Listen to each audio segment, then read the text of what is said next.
আসসালামু আলাইকুম। এখন শুনবেন সংবাদ শিরোনাম। বিএসএফের অব্যাহত পুশিং চেষ্টায় বিজিবির বাধা, যে কোনো মূল্যে ঠেকানো হবে পুশ ইন, বললেন স্বরাষ্ট্রমন্ত্রী।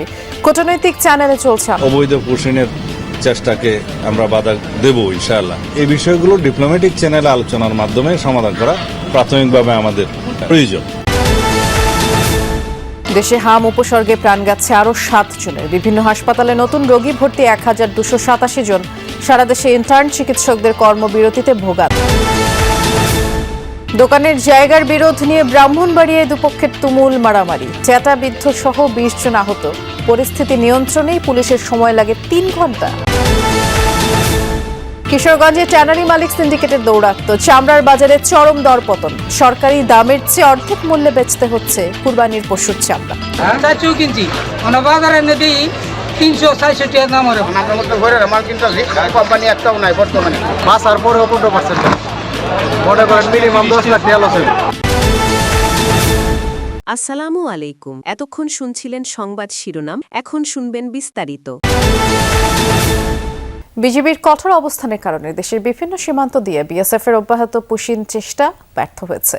গত কয়েকদিন ধরে পঞ্চগড়, ঠাকুরগাঁও, মেহেরপুর, লালমনিরহাট, সুনামগঞ্জ দিয়ে দফায় দফায় পুশিংয়ের অপচেষ্টা চালায় ভারতীয় সীমান্তরক্ষী বাহিনী। বিজিবির সাথে রাতভর পাহারা দিচ্ছে স্থানীয়রাও। বাংলাদেশের অভ্যন্তরে ঠেলে দেওয়ার জন্য 2 রাত ধরে এই 10 নারী পুরুষকে জড়ো করে ভারতীয় সীমান্তরক্ষী বাহিনী বিএসএফ। এরপর তাদেরকে পাঠানো হয় পঞ্চগড়ের বড়বাড়ি সীমান্তের শূন্যরেখায়। তবে পরিচয় নিশ্চিত না হওয়ায় তাদেরকে গ্রহণ করেনি বিজিবি। যে কোনো ধরনের অনুপ্রবেশ ঠেকাতে বিজিবির কঠোর অবস্থানের পাশাপাশি রাতভর পাহারা দিচ্ছেন স্থানীয়রাও। পরবর্তীতে কয়েক দফা পুশিংয়ের চেষ্টা করলে বিএসএফ এর মুখোমুখি অবস্থান নেয় বর্ডার গার্ড বাংলাদেশ বিজিবিও। এই পুশিং তো আমরা মেনে নিচ্ছি না। এরা অন্যায় অত্যাচার হিসেবে আমাদের বাংলাদেশে মানুষ অবৈধ হিসাবে ঢুকাই দিচ্ছে। এটা সমাধান হয় না। প্রায় 3 দিন থেকে এখানে অবস্থান করে আছি। ঠাকুরগাঁওয়ের মশালগাঁও সীমান্ত দিয়েও পুশিংয়ের অপচেষ্টা চালায় বিএসএফ। 11 জনকে জড়ো করার পর গেল 34 ঘন্টা ধরে বাংলাদেশের অভ্যন্তরে ঠেলে দেওয়ার চেষ্টা চালিয়ে যাচ্ছে ভারতীয় সীমান্তরক্ষী বাহিনী। তবে বিজিবির দৃঢ়তায় ব্যর্থ হয় তারা। দুদেশের মধ্যে পতাকা বৈঠক হলেও কোনো সিদ্ধান্ত আসেনি। ফলে শূন্যরেখায় অবস্থান করছে ওই 11 জন। মানে ওই ইটভাটায় কাজ করতাম, ওখানে ওই সরকার ওই ঘোষণা দিয়েছে যে তোমাকে জন্য বর্ডার খুলে দিছি, তোমরা ওইখানে চলে যাও, তোমাকে ওখানে পার করে দিয়ে হবে। স্থানীয় জনসাধারণ এবং বিজিবি আমরা বদ্ধপরিকর যে কোনো অবৈধ অনুপ্রবেশ। পাটগ্রাম সীমান্ত দিয়েও পুশিংয়ের আরেকটি অপচেষ্টা ব্যর্থ হয়। স্থানীয়রা জানায় শনিবার গভীর রাতে পানবাড়ি ও কলসিরমুখ সীমান্তের বিপরীতে ভারতীয় ভূখণ্ডে 14 জন নারী পুরুষকে জড়ো করে বিএসএফ। পরে কাঁটাতারের গেট দিয়ে তাদেরকে বাংলাদেশে পাঠানোর চেষ্টা করে তারা। মেহেরপুরের তেঁতুলবাড়িয়ায় সীমান্তে ভারতীয় বিএসএফ এর ঠেলে দেয়া 6 জনকে ফিরিয়ে নিয়ে গেছে বলে ধারণা বিজিবি ও স্থানীয়দের। গত রাতে তাদেরকে সীমান্ত থেকে সরিয়ে নেওয়া হয়। তবে এ বিষয়ে বিএসএফ এর পক্ষ থেকে আনুষ্ঠানিকভাবে কোনো বিবৃতি পাওয়া যায়নি। এর আগে তেঁতুলবাড়িয়া সীমান্ত দিয়ে ভারত থেকে ঠেলে দেয়া 6 জনকে প্রতিরোধ করে বিজিবি। ইন্ডিয়া থেকে সংবাদ পাই যে লোক পুশিং করবে, আমরা বিজিবি আমরা সবাই মিলে বাধা দিছি। সীমান্ত সুরক্ষায় আপনাদের সহযোগিতা একান্তভাবে কাম্য। সুনামগঞ্জের সীমান্ত এলাকা দিয়েও অনুপ্রবেশ ঠেকাতে মাইকিং করছে বিজিবি। টর্চ, লাঠি হাতে বিজিবির সাথে অবস্থান করেন স্থানীয়রা। মৃত্যু থামছি না। গত 24 ঘন্টায় আরও 7 জনের প্রাণ গেছে। বিভিন্ন হাসপাতালে নতুন করে 1287 জন ভর্তি হয়েছে।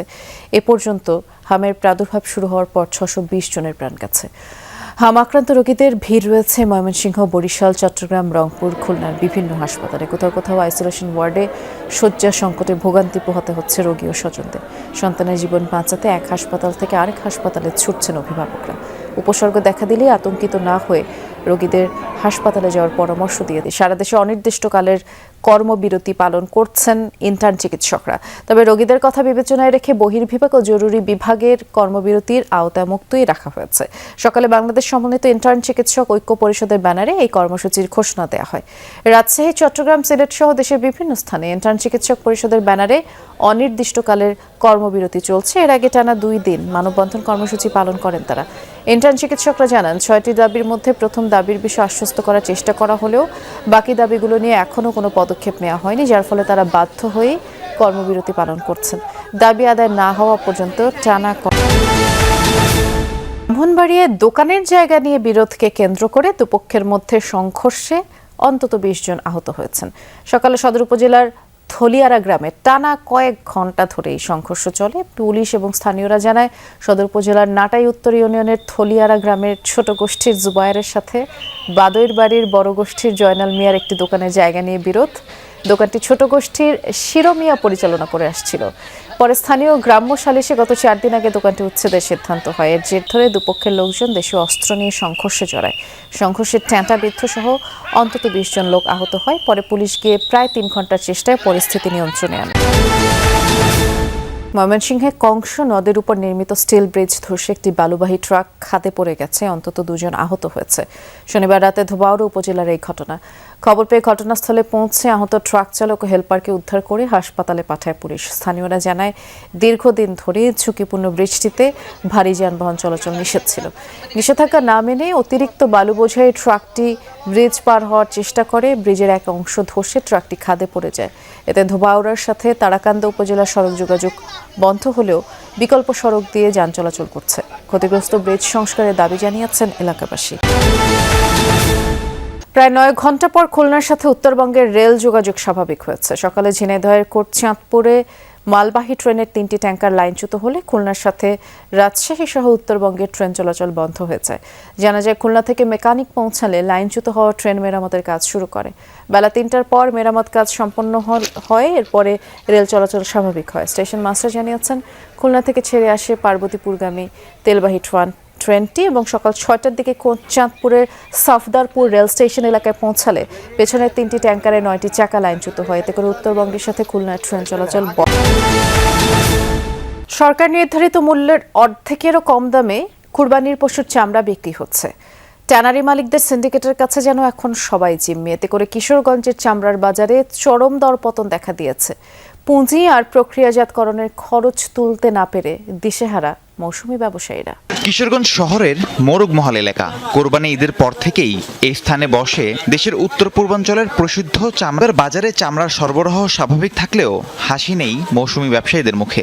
বলছেন, রাজধানীর বাইরে পশুর চামড়ার যে দাম সরকার নির্ধারণ করেছে তা মানছে না কেউ। প্রতি বর্গফুট চামড়া বিক্রি হচ্ছে 20 থেকে 30 টাকায়। এমন পরিস্থিতিতে দিশেহারা ফরিয়ারা।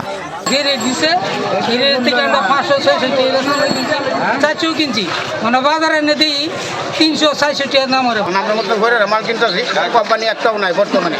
50 টাকা ফুট নিব, ফুটে তো হিসাব হই নাই। ইয়ার পরে আমরা চালান বুঝি লবণ দিছে, সরাতে বলে লবণ দিব, লবণ শুদ্ধা লবণ নাই। একই চিত্র খাসি ও বকরির চামড়ার বাজারেও। এ যেন কাজির গরুর দশা। কাগজে কলমে থাকলেও বাস্তবে সরকারি দর মিলছে না। মাত্র 10 থেকে 15 টাকায় বিক্রি হচ্ছে চামড়া। ব্যবসায়ীরা বলছেন, সিন্ডিকেটের হাতে জিম্মি হয়ে পড়েছে চামড়ার বাজার। এতে লাভ তো দূর, খরচে উঠে কিনা তা নিয়ে শঙ্কায় ব্যবসায়ীরা। বাসার পরেও 15% মনে করেন মিনিমাম 10 লাখ টাকা লস হবে। চামড়া বিক্রি হইতেছে 200 থেকে 700-800 টাকা পড়ে যায়। এই চামড়াটা 700-800 টাকা বিক্রি হইতেছে, এটার ফুট পড়তে হচ্ছে